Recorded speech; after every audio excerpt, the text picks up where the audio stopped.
J'ai travaillé en tant qu'aide-soignante à temps plein. Ensuite, j'ai eu une petite pause dans mon parcours professionnel. Et maintenant, juste avant d'être aide à domicile, j'étais conductrice de minibus. Mais il n'y avait plus assez d'heures pour moi, donc du coup, j'ai changé de travail.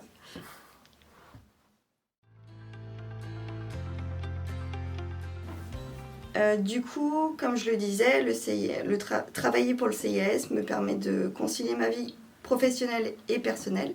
Et j'ai choisi de travailler à un temps partiel parce qu'aussi avec mon mari, on cumule une double activité. On est créateur de jeux de société. À peu près. Mais c'est une activité dont on ne peut pas vivre Pour l'instant, on ne peut pas à du tout temps plein. en vivre. Donc le CIS, ça nous permet d'avoir certaines plages horaires où on se dit c'est 2 heures, 3 heures de coupure, je vais pouvoir les consacrer à mon activité annexe. Oui, puis c'est facile de s'arranger. On peut s'arranger assez facilement sur le planning si besoin. Oui, aussi. Mais c'est vrai en plus. Quand il y a tant de temps et qu'ils en ont marre de nous voir courir dans la maison, ils disent proposer une activité, un petit truc et qui change du quotidien, ça sera pas tous les jours. Mais puis on en parle de nos activités autres. Moi je fais du crochet aussi. Ils aiment bien. Quand parler du tricot, dès que je vois de la laine qui traîne, je fais oh, vous avez fait du tricot.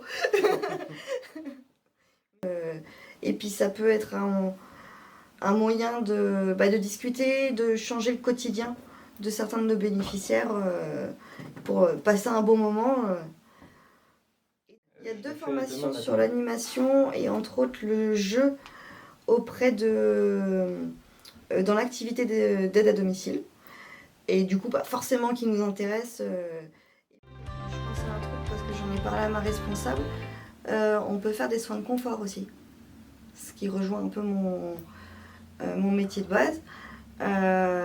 Et notamment pour les personnes qui ont un cancer, enfin une maladie assez grave, pour qu'ils puissent se relaxer et qu'on apporte autre chose que juste être là pour l'entretien du logement. Ça prend 5 minutes, un petit soin de confort, et on repart, on sait qu'ils sont tranquilles. C'est qu'il y a plusieurs bénéficiaires qui savent mes compétences professionnelles et mon diplôme et qui me disent mais pourquoi tu travailles pas en tant qu'aide-soignante dans les structures, ils en cherchent, tu sais, limite ils me donneraient un numéro de téléphone pour que j'aille travailler ailleurs. Je dis mais l'avantage de travailler à domicile là, c'est qu'au niveau de la charge mentale, ce n'est pas du tout la même chose. Je me consacre à une personne à la fois et ça améliore mon quotidien à moi en tant que professionnel. Ah oui, c'est... Et même si on est beaucoup tout seul chez les gens, on ne travaille pas en équipe, toute l'équipe va pas en même temps chez la personne. Grâce au cahier de liaison, enfin des moyens qui sont mis en place, on n'a pas besoin d'être plus nombreux. Et oui, le travail, c'est pas du tout le même. Je le trouve plus glorifiant que d'être aide-soignante dans une structure.